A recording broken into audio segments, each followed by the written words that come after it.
سورہ ہم اور 3 مرتبہ سورہ توحید تلاوت فرمانا شاداب حسنین ابن نیلام اپنے گرو کو باقی کریں۔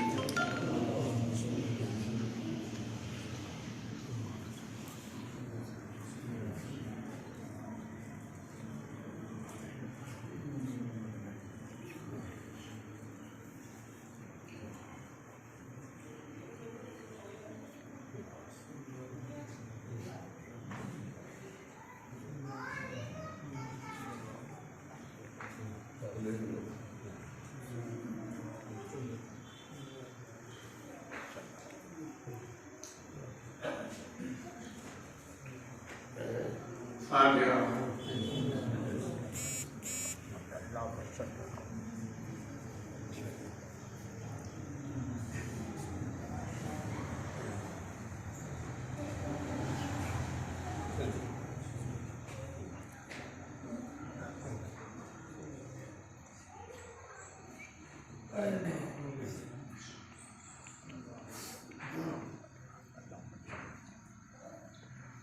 أعوذ بالله السميع العليم من الشيطان اللعين الرجيم بسم الله الرحمن الرحيم الحمد لله الذي هدانا لهذا وما كنا لنهتدي لولا أن هدانا الله لقد جاءت رسل ربنا بالحق والصلاة والسلام والتحية والإكرام سيد الأنبياء والمرسلين وخاتم النبيين والصلاة والسلام على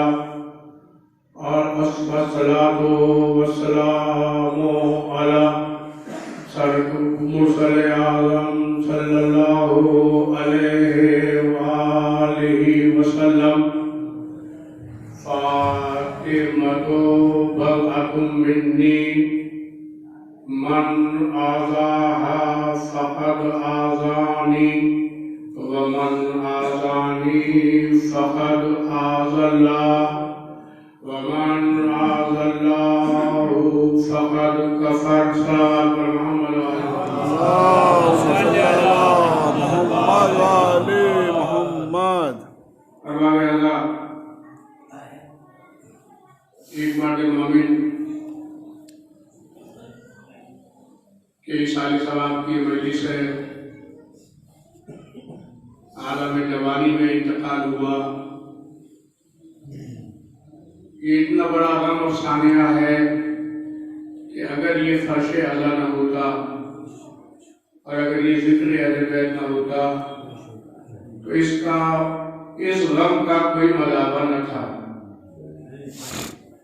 چونکہ یہ ایام شہادتی سے متعلق ہیں، اس کی مناسبت سے میں فضائل میں شہزادی کا ذکر کروں گا، مظلوم کربلا کی والدہ کا ذکر کروں گا، اور باب مصائب میں باقاعدہ مظلوم کربلا کے جوان بیٹے کا ذکر کروں گا تاکہ دونوں مناسبتوں سے میں اپنی بات کو مکمل کر سکوں۔ عزیزان محترم، شہزادی کے سلسلے میں مرسل اعظم کی مشہور و معروف حدیث ہے، اور اس حدیث کو تمام اہل سنت و شیعہ علماء نے نقل کیا ہے کہ سرکار نے اپنی بیٹی فاطمہ کے واسطے فرمایا کہ فاطمہ بضعۃ منی، فاطمہ میرا ٹکڑا ہے، میرا جز ہے، میرا حصہ ہے۔ من آذاہا فقد آذانی، جس نے میری بیٹی فاطمہ کو ایذا پہنچائی اس نے مجھے اذیت دی۔ ومن آذانی فقد آذى اللہ، اور جس نے اپنے رسول کو ایذا پہنچائی اس نے خدا کو اذیت دی۔ ومن آذى اللہ فقد کفر، اور اللہ کو ایذا دینے والا کافر ہے۔ صلوات محمد اللہم صلی علی محمد و آل محمد۔ فاطمہ بضع منی، فاطمہ میرا ٹکڑا ہے. بضع کے معنی ہے بضع منی، بضع کے معنی ہے ٹکڑا ہے، جز ہے یا حصہ ہے. تو سرکار نے شہزادی کے لیے کیا کہا کہ فاطمہ میرا حصہ ہے، میرا جز ہے. عزیزان محترم، ہر اولاد اپنے باپ کا جز ہوتی ہے، اپنے باپ کا حصہ ہوتی ہے.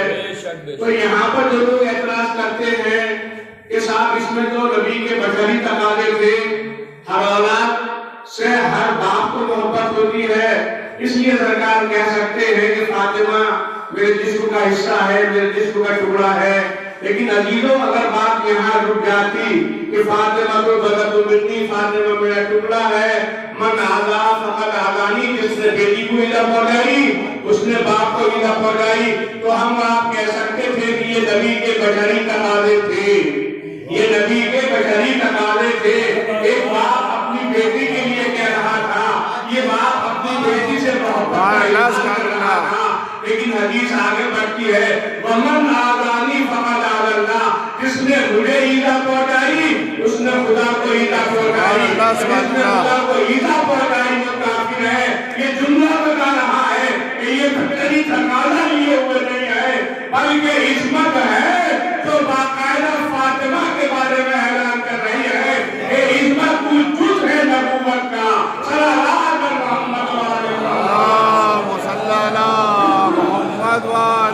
محمد محمد. عزیزان محترم، جو خاص لفظ ہے اس حدیث میں وہ ہے بضع. علماء تشریح فرما ہے بضع کے معنی ہے ٹکڑا، جز یا حصہ. اور عربی کا قاعدہ یہ ہے کہ اگر بضع میں یا نسبتی لگائی جائے، چھوٹی یہ لگا دی جائے تو یہ ہو جائے گا بضعتی. بضعتی کے معنی ہوں گے میرا ٹکڑا. میں مثال دے دوں، جیسے کہ ام ہے، عربی زبان میں لفظ عین میم ام کے معنی چچا.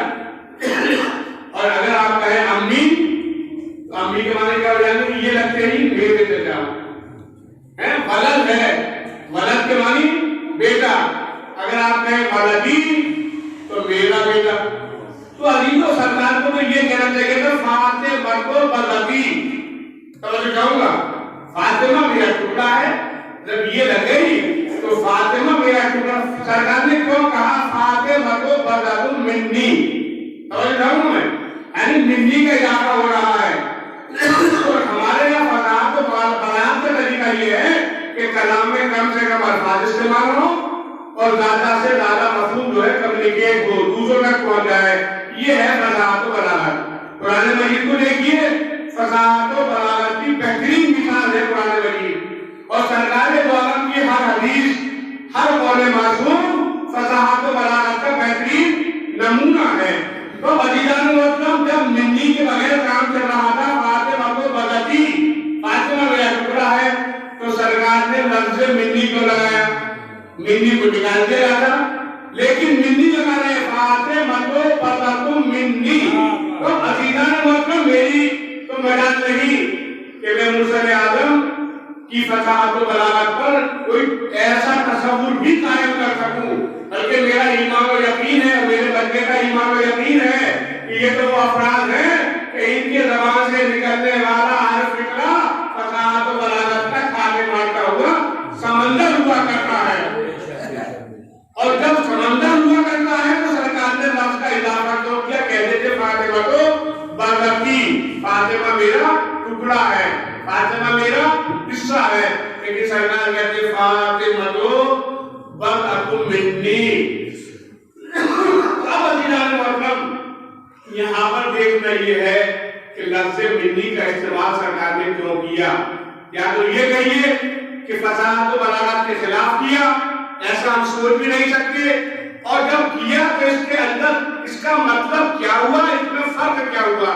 فاطمہ کو بضعی کہتے تو کیا مطلب ہوگا، اور فاطمہ کو بضع منی کہہ دیا تو اس کا مفہوم کیا ہوگا؟ اب میں اس کا لفظی ترجمہ کر رہا ہوں.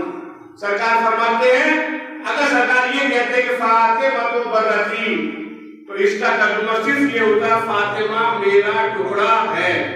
سرکار نے یہ نہیں کہا، سرکار کہتے فاطمہ بضع منی، فاطمہ میرا